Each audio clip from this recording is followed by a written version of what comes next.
ამ ვიდეოში მინდა ვილაპარაკო თუ როგორ შემიძლია წარმოვადგინო წრფივი განტოლება. მაგალითისთვის რომ დავწერო აი ეს y ტოლია, თქვათ 2x დამატებული 3 არის წრფივი განტოლება. ახლა მე ეს შემიძლია წარმოვადგინო უსასრულო რაოდენობის სხვადასხვა სახით, მაგრამ თქვათ ყველაზე ესეთი პირველი რაც მოგაფიქრდება თავში შეიძლება იყოს ასევე თქვათ -2x + y უდრის 3-ს. ესეც სწორი გზა არის იმავე ინფორმაციას გადმოსცემს, რასაც საწყისი გამოსახულება. ან თქვათ შეიძლება წარმოვადგინო ასე. ეს არის თქვათ იგივე რაც y-ს -5 უდრის 2x მინუს უბრალოდ ორჯერ x - 1. აი, ასეთი რაღაცაც შეიძლება იყოს, ხო? ახლა, ეს ყველაფერი არის უბრალოდ ანუ საკმაოდ ესეთი სავსებით ნორმალური გზა, რომ წარმოვადგინო წრფივი განტოლება, მაგრამ ამ კონკრეტულ შემთხვევაში მინდა რომ კონცენტრირდე აი ასეთ სახეზე ზუსტად, აი ამ პირველ სახეზე და ამას უწოდებენ დახრილობა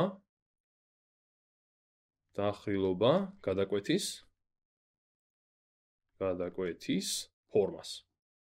ანუ ახლა მე აი ასე თუ ჩავწერე განტოლება, ხო? წრფივი განტოლება. ეს წრფივი განტოლება წარმოდგენილი მაქვს დახრილობა გადაკვეთის ფორმით. და იმედია ამ ვიდეოში კარგად გაგაცნობთ ამ ფორმას და მიხვდებით რატომ ეწოდება დახრილობა გადაკვეთის ფორმა. მოდი ახლა ავდგები და ავაგებ ცხრილს. როცა x უდრის რაღაცას y რას უდრის, მაგის მაჩვენებელ ცხრილს. ესე იგი, აქეთ მექნება x, აქეთ მექნება y. ახლა მოდი მარცხნივ x-ისთვის ჩამოვწერ რაღაც მნიშვნელობებს, ვთქვათ 0, 1, 2 და ასე შემდეგ. და მარჯვნივ იქნება y. მაგალითად, როცა x უდრის 0-ს, ჩანს რომ y არის 3-ის ტოლი. ხა ბარემ დავიწყებ ამის აგებას. ანუ გავაკეთებ ცალკე კიდევ გრაფიკს. აქ მექნება გრაფიკი. დანაყოფებსაც ვთქვათ 1, 2, 3 ეყოფა. და ზემოთაც მივყვები ესე 1, 2, 3. ესე. ახლა რადგან მაქვს ერთი მონაცემი უკვე, რომ როცა x 0-ია y არის 3, შემიძლია ეს ვაჩვენო. როცა x 0-ია, მოდი აქ დავწერ კიდეც რომ ეს არის წერტილი 0, 0, აქ არის 0. ესე იგი, როცა x არის 0, y არის 3. და თუ დაუკვირდებით ეს რა არის? ეს არის წერტილი, სადაც გრაფიკი ზუსტად y ღერძზე გადის. ან სხვაგვარად რომ თქვა, ეს წესით და რიგით უნდა იყოს y-ის გადაკვეთის წერტილი. მაგრამ მოდი კიდევ ერთ მონაცემს შევიტან აქ და უკეთ გამოჩნდება რას გულისხმობ. მაგალითად, როცა x 1-ს უდრის, როცა x ტოლი არის 1-ის, 2 გამრავლებული 1-ზე + 3 უდრის 5-ს, ხო? ესე იგი y ტოლი გამოდის აქ 5-ის. ანუ ახლა რომ ავიღო ეს წერტილიც 1, 5, ну 5 ცოტა ზემოთ გამოდის პრინციპში და ეგ ცუდია. არ უნდა მექნა ასე. მოდი უცებ მოვუჭრი ამას. არაფერი დაშავდება ამით. აი ესე ვიზამ. ცოტა ქვემოთ ჩამოვწიოთ რომ 5-იანი კარგად აღნიშნო, რატომაც არა. ესე იგი, ამ y-ს დავაგრძელებ. ესე, აი. ვერ დავაგრძელე. ესე. აქ იყოს, მაშინ აქ იქნება 4. ეს y არ მინდა აქ რომ მქონდეს წავშლი. აქ დავწერ y-ს. მაშინ აი აქ იქნება მე 5 და 1-5 წერტილი აღმოჩნდება აი აქ. ну, მაინც და მაინც იდეალური ნახაზი არ გამოვიდა. ცხადია, მაგრამ არ აღშოს. ახლა რადგან ორი წერტილი მაქვს, მეყოფა ორი წერტილი იმისთვის რომ ავაგო გრაფიკი. და ამიტომ ავაგებ კიდეც. და ეს იქნება წრფე, რომელიც დაახლოებით აი ასე გაივლის ორივე წერტილზე. აი ასე. ვეცდები რომ აქეთ ხარისაც ადეკვატურად გავაკეთო. დაახლოებით აი ესეთი წრფე მექნება. ახლა აი ნათლად ჩანს რომ როცა x არის 0, y არის 3. ანუ მართლაც 3 წერტილას, ანუ წერტილ 3-იანში კვეთს ეს გრაფიკი y ღერძს. და თუ დავუკვირდებით, აი აქაც 3-იანი გვაქვს. რატომ გვაქვს აქ 3-იანი? იმიტომ რომ სინამდვილეში ასეთი ფორმით როცა მაქვს ჩაწერილი მე წრფივი განტოლება, ეს თავისუფალი წევრი ზუსტადაც რომ მეუბნება სად გადაიკვეთება y ღერძი. მთელი იდეა ეგ არის. რომ მართლაც რომ დავუკვირდეთ, x როცა ნულდება, y ღერძი უნდა იკვეთებოდეს, ხო? და როცა აქ x ნულდება ამ გამოსახულებაში, რჩება 3. ესე იგი, რჩება ის თავისუფალი წევრი, რაც იქნება y ღერძის გადაკვეთის წერტილი. ანუ სწორედ ამიტომ ქვია ამას დახრილობა გადაკვეთის ფორმა. ახლა გადაკვეთა გავარკვევთ, მაგრამ დახრილობა რატომ ქვია? ეგეც საინტერესოა, ხო?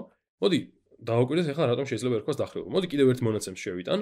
ვთქვათ, როცა x არის 2, მაშინ მაქვს 2 ანუ 4 და 4-ს დამატებული 3 სულ არის 7. ესე იგი, y ამ შემთხვევაში არის 7.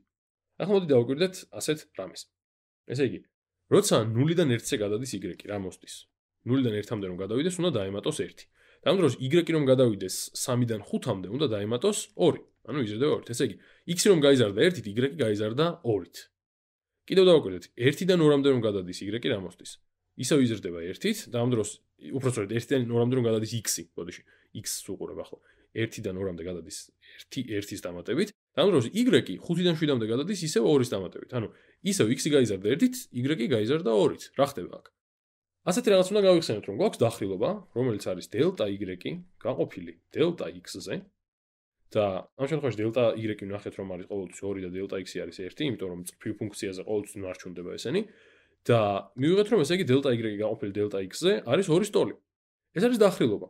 დახრილობა წრფივი განტოლებისთვის ყოველთვის არის მუდმივი. და გამოდის მე, რომ პირდაპირ ვპოულობ, რომ დახრილობა არის 2, საიდან? იქიდან რომ აი აქ წერია 2.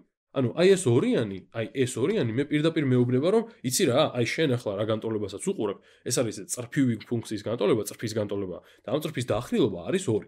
ანუ მე რომ ახლა ცხრილი ჩამოვწერე აქ და ცხრილზე დაკვირვებით ვნახე, რომ 2 ყოფილა დახრილობა დელტა y-ი გავყავით დელტა x-ზე და ასე შემდეგ.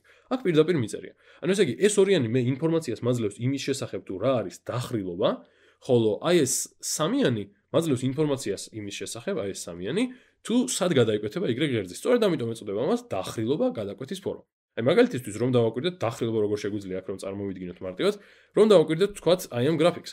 ესე იგი, ეს დახრილობა მე მეუბნება რომ x-ით, როცა გავიზრდები 1-ით, ანუ x-ი რომ გადავა 1-ით მარჯვნივ, მაშინ y-ი ავა 2-ით ზემოთ, ამიტომ ქვია 2. ამიტომ არის დახრილობა 2. y-ი ავა 2-ით ზემოთ. და პირიქით x-ი თუ შემცირდა 1-ით, დაახლოებით აი აქ მოუწევს ხო -1. ესე რომ დავაგრძელოთ და x-ი თუ შემცირდა 1-ით, მაშინ y-ი უნდა ჩავიდეს 2-ით ქვემოთ და მართლაც ჩავა 2-ით ქვემოთ, ანუ 1-ზე.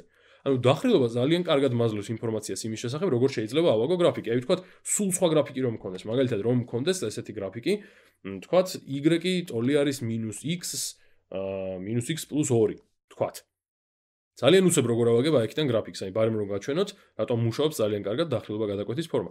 ვიცი რომ როცა x-ი 0-ია, y-ი 2 იქნება, ხო? აი ამის მიხედვით. ანუ ესე იგი 1 წერტილი უკვე მაქვს. და ახლა მეორე წერტილის ძებნას კი არ დავიწყებ. უბრალოდ ხედავ რომ აქ მიწერია -x-ი.